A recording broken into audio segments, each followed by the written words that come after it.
Okay, welcome back. Good to see that you are committed to not ever allowing yourself to stay stuck. As mentioned yesterday, the problem isn't getting stuck. We all get stuck from time to time. The problem becomes if you allow yourself to stay stuck. But not you, not now, not ever again, and I'm proud of you.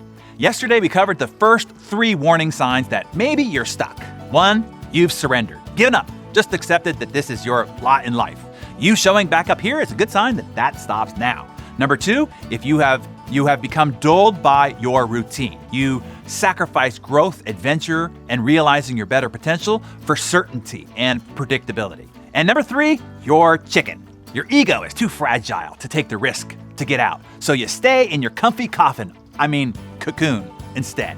Let's now cover the other 5 warning signs. Number 4, you take things for granted. Some opportunities are once in a lifetime. Doors open up to you, but then close and lock forever. But people stuck in a rut think that opportunities will just come on over again, right on schedule. They take for granted that if you want to get unstuck, you have to strike while the iron is hot. You have to carpe diem, seize the day and the moment.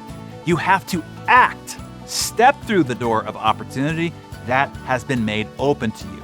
My mentor, Jim Rohn, would tell you, indecision is the thief of opportunity. Richard Branson would tell you that he has not been any more lucky or unlucky than anyone else. The difference was when luck came his way, he took advantage of it.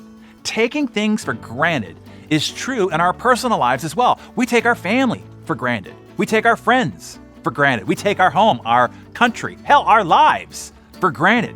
But life and your life force is like a fire. It has to be stoked, or it will dwindle out and die. And if all you will have left then is the smoke, the ashes, and the ruins of what once was. Number 5 are your excuses. The worst of all is saying, I don't know how.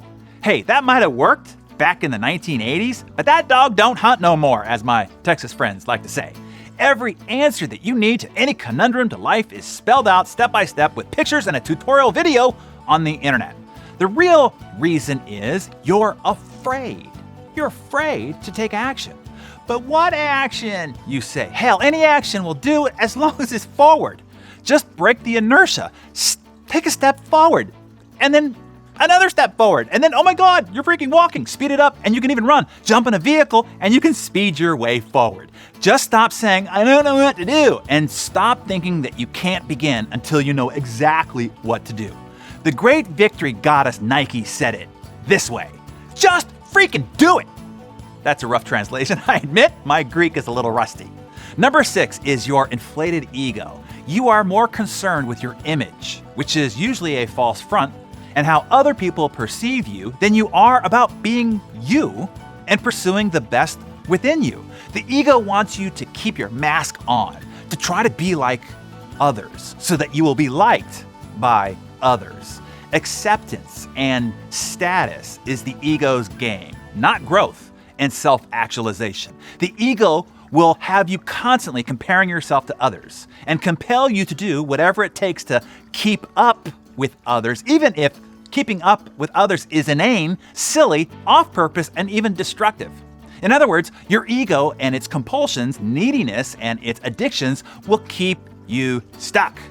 Number 7 is you are stuck in the past. You keep cycling the decisions, the dramas, and the circumstances of the past. You keep revisiting, re-questioning yourself, and obsessing about things that are history. You aren't living today. You can't live today. And you certainly don't have the capacity to create a better tomorrow because you are literally, psychologically, and emotionally stuck in the past. Look, I don't care what happened yesterday. Divorce, bankruptcy, death of a loved one, bad behavior, whatever. It's over. It's done. You can't change it. The toothpaste has already been squeezed out of the tube and it's not going back in. Just make your peace with it.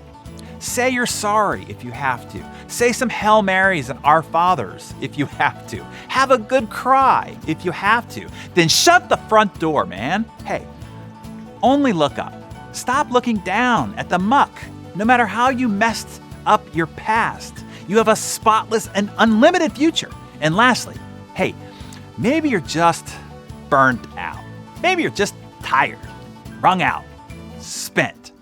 This is due to neglect of taking care of yourself, of making yourself and self-care a priority. Those are choices, by the way, choices that you made, allowed, or tolerated. It doesn't matter how many kids you have or how busy it is at work. Your life is of your own creation. You are not a victim. The good news is you can make a new choice, and it might start with getting some freaking rest. Take a vacation. Unhook yourself from the matrix. It all will be here when you get back. We'll be fine for a week or two without you. Take a month. We got this. Because you're walking around like a zombie isn't helping anybody anyway. You're stuck. Your body's here, but your spirit, your vibrancy, your passion, all that we need from you, it's gone. You're hollow, and you're not really helping out anyway. You need to be refueled desperately before you really ruin your engine. Take a pit stop, for crying out loud. Every high-performance machine needs refueling. That includes you. Okay. Do you recognize any of these signs for yourself? Number 4, taking things for granted. Number 5, excuses. Number 6, ego. Number 7, stuck in the past. Or number 8, you're just burnt out. Make your peace by confessing in the comments below.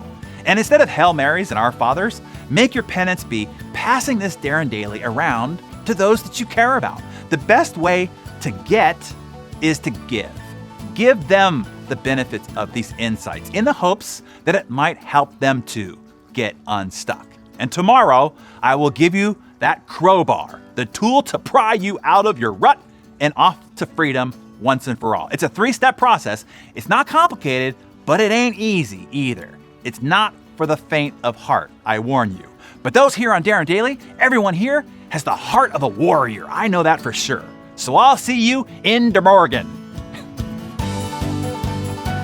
In all honesty, there's been times throughout my journey where I just feel stuck or unsettled or discontent, all the while feeling like I'm made for more, feeling like I'm gifted with things that I haven't even scratched the surface with yet, and that there's so much more that I can give and be and impact. I just didn't know what tactically that looked like yet or how to take the steps towards it. Have you ever felt that way too? It eats at you, right? Well, I have to share with you the exact tool Darren created that really helped me with this. It helped me get super clear on my God-given purpose and get back to what it is that brings me joy and leverage what it is that makes me unique. It helped me clearly envision the life that I know I'm meant to live and the heroic journey that I'm destined to take with a roadmap to go along with it. All in under an hour on one sheet of paper. Crazy, right? I know, I was blown away too. Darren reveals all of this during his Success One Sheet workshop, and I am so thankful I took the time to watch it. It set me, well, free. I want this for you too. So be sure you register via the link below.